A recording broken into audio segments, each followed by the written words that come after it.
everyone, it's Elaine. Thank you for joining me back on my channel. Today I'm sharing some teacher cards that I made this week. Some nice bright colourful cards for my son's teachers. One of my sons is at preschool and has quite a lot of teachers, so I needed some quick and simple cards that were fun to make and just nice and bright. And I wanted my sentiment to match my background cardstock, and I've got a fun technique on how I do that, although I can't claim I thought of it. I got the idea from Jennifer Maguire and also somebody else I've seen on YouTube. But basically I've cut down my cardstock into strips. They're not all the same width, all different widths. It was really quick, just run them through my trimmer. And I've taken some double-sided A4 sheets of paper. You can get these in Hobbycraft, 5 in a pack.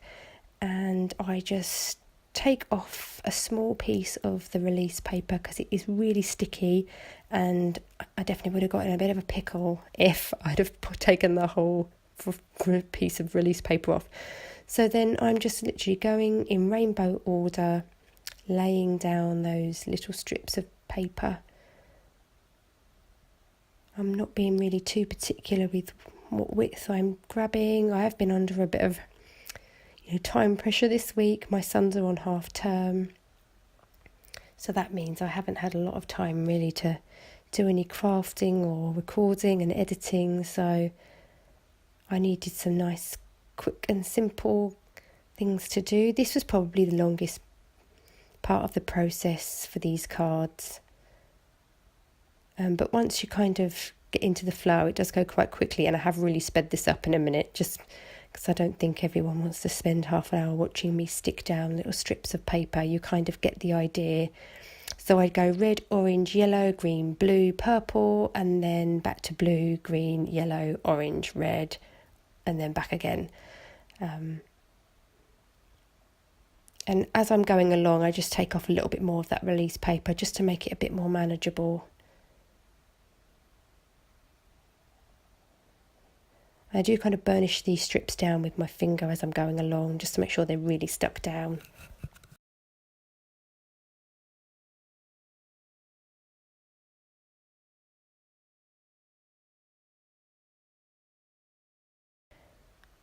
And what I do is I just trim off those edges. Some of them are quite long still, so I'll keep those for, another time when I want to do the same technique. And this is what I'm going to cut my sentiment from. So I just trim that down just to get it through my die cut machine. So I'm going to be using my teacher die from Sugar Pea Designs. And I just run that several times through my die cut machine.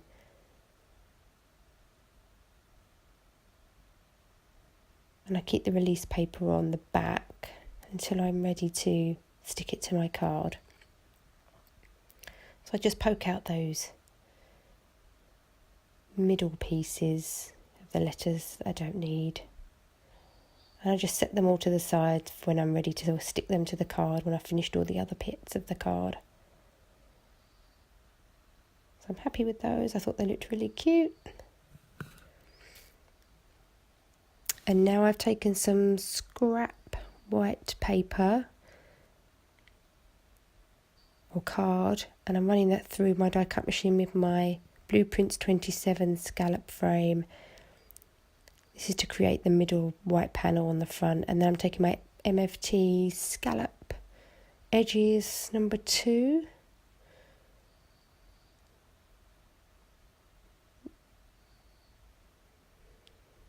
I'll list everything in the description box to give you the correct name of all these dies and die sets.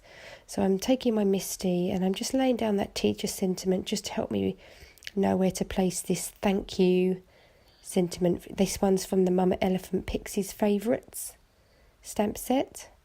Once I'm happy with that, I use my embossing bag, my Versafine Onyx black ink, and I just stamp that a couple of times. And then I'm going to be coating that with my clear embossing powder. Now, because my sort of wavy scallops aren't the same on each card, I have just shown you how I go about doing, the next one in the process. So I just sort of line up my teacher sentiment again, and I realise that's not going to work, so I have to just sort of shift it around a little bit. And then once I'm happy with where I've got it, again I'll just use my embossing bag and my ink. And I just repeat those steps. I think I made 5 cards. I'm going to make some more.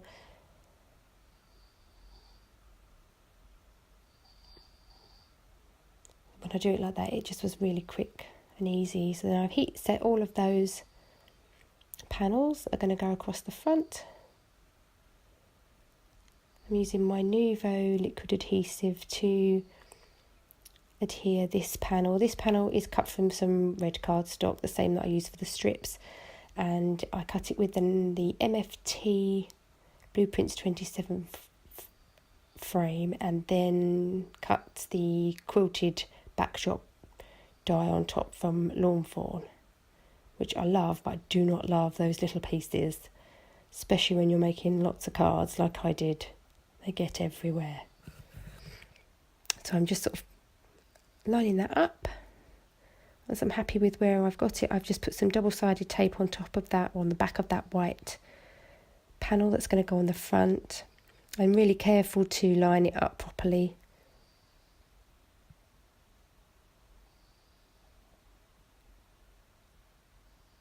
And then once I've got that in place and I'm happy with it, I pop my sentiments back into the teacher die, because I find I can line it up and keep it straight, because they do go a bit wiggly when I tried to do it without doing this, especially because it's so sticky. So once I'm happy where I've got it, I press it down, remove that die, and I'm happy with how lined up it is and where I've placed it. And then that's pretty much my cards. So really happy with how they turned out. It was a conveyor belt style of putting them together, but I think it worked really well, and now I've got lots of cards to give to the teachers. So thank you for watching today. Don't forget to give me a like, comment and subscribe, and I'll see you in my next video. Bye.